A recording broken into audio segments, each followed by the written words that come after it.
If you summit Mount Everest, you've accomplished an incredible feat few living beings can claim: climbing the tallest mountain in the world.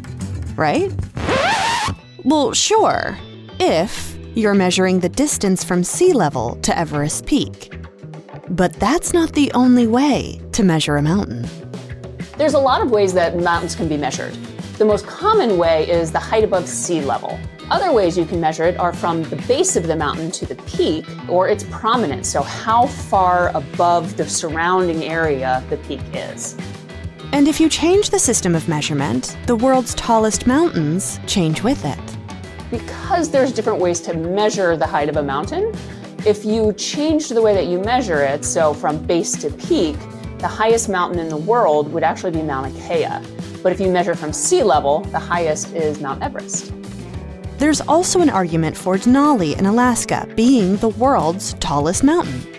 Whichever measurement system you use, the tallest mountain may not stay that way forever. Some mountains are actually growing. The height of a mountain can change over time.